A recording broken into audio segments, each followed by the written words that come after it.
Well, I don't think it's any secret that Justin Trudeau wants to control the internet and what people can say about him on it. And of course, he's going to legislate this. We just had another bill pass, Bill C-11, the Online Streaming Act. And the purpose of that is to have a government regulator, the CRTC, tell social media companies what they can promote and what they shouldn't promote. What's authentic Canadian content?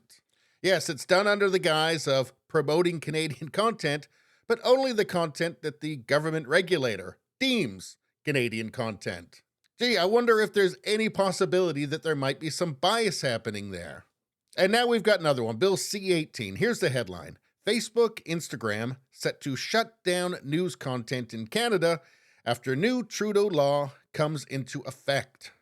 Meta, the parent company of Facebook and Instagram, announced Thursday that it would follow through on plans to block Canadians from posting news on the platforms in Canada after Parliament passed a law earlier this year requiring the companies to pay media outlets to share their stories.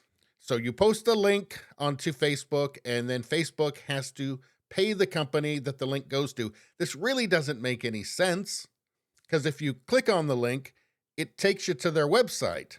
That brings eyes to their website and advertising revenue. So what it really is a cash grab to try and prop up a failing industry. And I think there's something even deeper going on here, but we'll get to that in a second. Now, according to The Hill, the new Canadian law follows the design of a 2021 Australian regulation. At the time, Meta made similar threats to restrict the platforms in the country, but later yielded to the Australian government. California is considering passing a similar law. Now, do you think that Facebook is going to do this with every single country? Pay them out hundreds of millions or billions of dollars? At some point, they're going to draw a line in the sand. And that line in the sand looks like it might be Canada. Probably is Canada. And if that's the case, well, news outlets in Canada are going to be denied all of those clicks, the many, many clicks they get from Facebook. And according to polling, 25% of Canadians get their news from Facebook. So that's a lot less clicks. That's a lot less advertising revenue. And I guess it's just lucky for the big companies that are going to be losing money because of this, that they've got Justin Trudeau to look out for them and hand him a bunch of cash like he's been doing all along. And I can't imagine that Trudeau would want anything in return, would he? I'm sure he's just concerned about jobs, just like he is in the energy sector. Oh, wait a second. No, just scrub that. As a result of the new law, the companies will have to negotiate distribution deals with media outlets in order for their content to be linked in the platform's news feeds. If negotiations fail, the tech companies can go to arbitration. Well, arbitration, that sounds fair, but is it really? I want to show you this article. Sue Gardner, Bill C-18 is bad for journalism and bad for Canada. It's from the Max Bell School of Public Policy. What would happen if C-18 became law?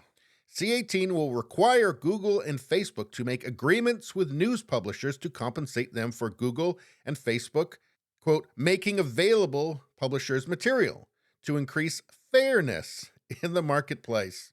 Yes, and as always, with the modern left, fairness is a euphemism for favoritism.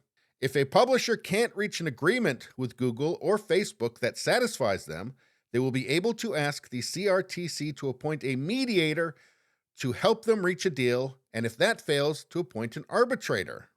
This process will benefit big legacy media companies at the expense of startups and indie publishers. Big legacy media companies have deal-making capacity and lobbying power and presence in Ottawa. The platforms will make deals with them first. Indeed, they have already been doing so in anticipation of this legislation, because they know that if they don't, they risk getting dragged in front of a regulator. Yes, surprise, surprise. So the big corporate media that's run by people who like Trudeau and who are already richly rewarded by the federal government with subsidies, they're going to benefit the most. And the little guys, these small news outlets that are reporting on things that the big guys don't, well, it's going to be trouble for them. We know the big guys will benefit because that's what's happening elsewhere. Last February, Australia brought in the News Media Bargaining Code, upon which the Canadian legislation is modeled. Since then, it's estimated that about 90% of revenues negotiated as a result of the new law have gone to Australia's three largest media companies, just like what will happen in Canada. We can expect things to play out similarly here. In fact, they already are. In anticipation of this or similar legislation, Google has struck deals with the Globe and Mail, the Toronto Star, Le Devoir, and Winnipeg Free Press, as well as some smaller organizations. Meanwhile, many small and indie publishers are actually excluded from C18. The bill excludes operations that employ fewer than 2 journalists, and excludes those, quote, primarily focused on a particular topic, in favor of those that make general interest news. Yeah, this isn't about saving the industry. This is about getting rid of all those pesky smaller outlets who don't care about winning Trudeau's favor or any politician's favor. This is about having a few big corporate news outlets where the people who run them all go to the same dinner parties and all think roughly the same thing and are incentivized not to get on the wrong side of the power at the top who ultimately controls their destiny. And if Canadians end up not being able to access news on Facebook or even Google, if, the legislation becomes absurd enough, which I don't think that's unlikely in Trudeau's Canada. So even if that happens, I'm sure Trudeau will be just fine with that as well. Because financially, that would put the major media companies even more in his pocket. Or, for that matter, any leader's pocket going forward. That may be good for them. That may be good financially for the media companies because they're just going to get bailed out anyway.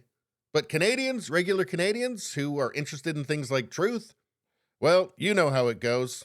Anyway, please subscribe, like, and share. Sharing really helps me out. I thank you for that. I will see you next time.